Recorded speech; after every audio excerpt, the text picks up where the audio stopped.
Están presentando Chilevisión Noticias.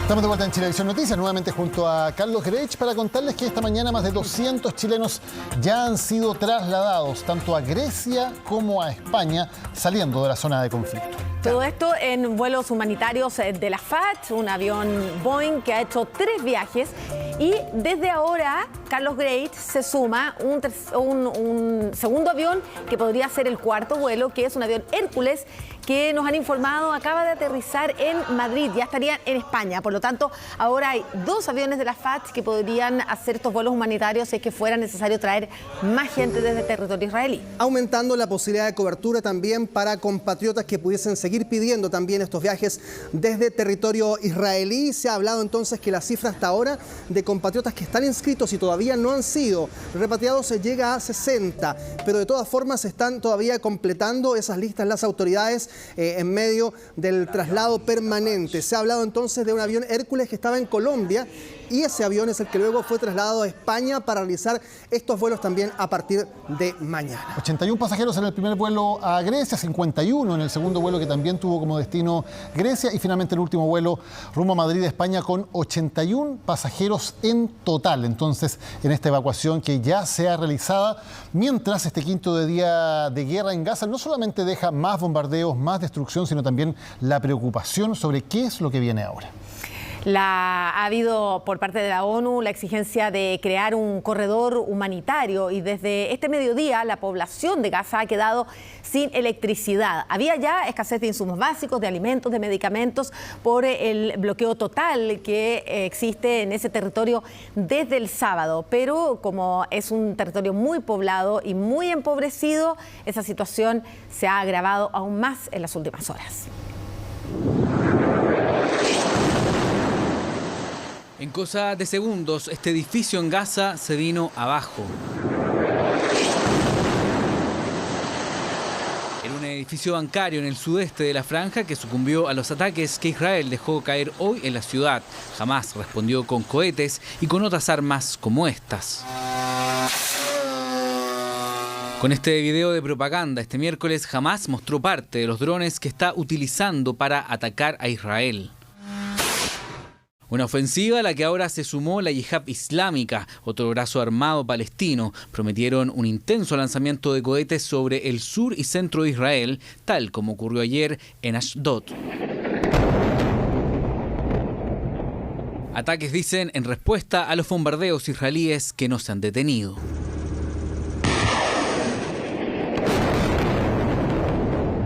Estas imágenes son de esta madrugada, muestran los más de 200 puntos que el ejército de Israel dice destruyó en Gaza solo en un par de horas. Aquí, por ejemplo, se ve el bombardeo a la Universidad de Gaza. Según Israel, es el centro político y militar de Hamás. Golpeamos muy duro a Gaza. En cualquier zona en la que sepamos que hay miembros de Hamás, líderes de Hamás, incluso si hay restricciones, atacamos. El ejército trabaja muy bien, con precisión y con gran poder.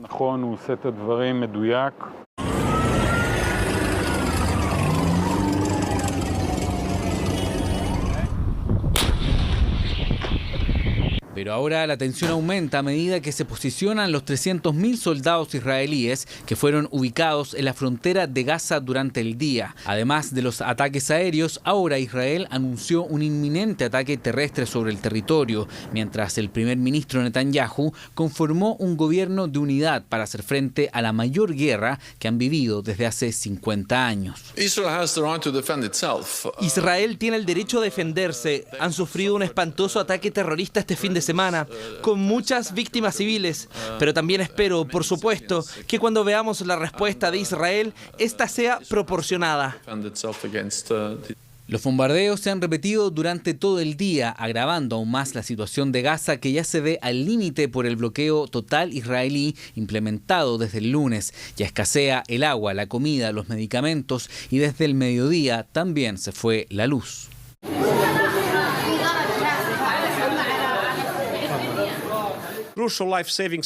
Se debe permitir la entrada a Gaza de suministros cruciales para salvar vidas. into Gaza. Necesitamos un acceso humanitario rápido y sin obstáculos, ahora. Now. Hasta ahora, las pérdidas de vidas humanas se cuantifican en 1.200 personas para Israel y 1.100 ciudadanos para Gaza. Un alto funcionario del gobierno de Turquía confirmó esta jornada que el país está negociando con Hamás las liberaciones de rehenes civiles, mientras la ONU insiste en conversaciones con Egipto e Israel la necesidad de establecer un corredor humanitario para civiles en Gaza. Bien, vamos a revisar ahora la actividad que hubo hoy día, principalmente centrada en la zona norte.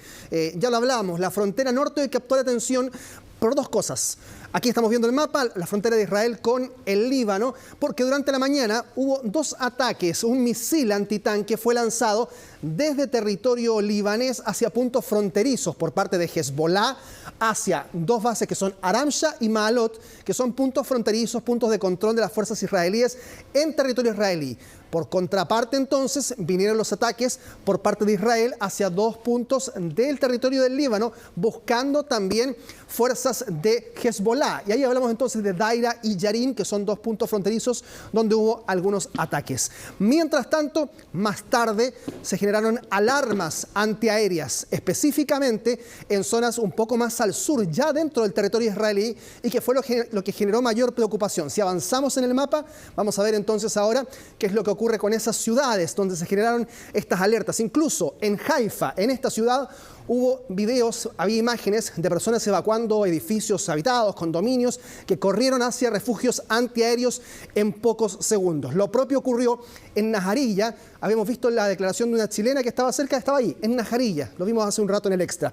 En Tiberíades, que es una zona cercana a una laguna, y en los Altos del Golán, que es esta zona que está siempre en permanente conflicto entre la frontera de Siria, también la frontera de Jordania y el propio territorio israelí. Hay que entender acá que hay una situación muy compleja en la frontera entre Israel y el Líbano, que tiene que ver con que la zona sur del Líbano, la que es fronteriza con Israel, es controlada por este grupo Hezbollah. No es el gobierno del Líbano el que controla esa zona, sino que es este grupo Hezbollah, que ha tenido varios enfrentamientos armados con Israel. Hubo una guerra hace algunos años, después de la cual quedó consolidada esta llamada línea azul, que es la línea fronteriza entre Israel y la zona que pertenece teóricamente al Líbano, pero que es controlada en la práctica por Hezbollah. Allí, de hecho, están los cascos azules de las Naciones Unidas, por eso se llama línea azul, para intentar controlar entonces la situación después de la última guerra entre ambos sectores. Por eso es que también entonces este es un sector de especial preocupación, porque al concentrarse las tropas y los esfuerzos israelíes en el sur, queda entonces más vulnerable en el norte. Eso es lo que ha sido aprovechado fundamentalmente por Hezbollah también para realizar estas acciones hostiles que han sido respondidas por Israel. Mientras veíamos un grupo de chilenos, principalmente estudiantes, viajeros que habían quedado atrapados en la zona del conflicto,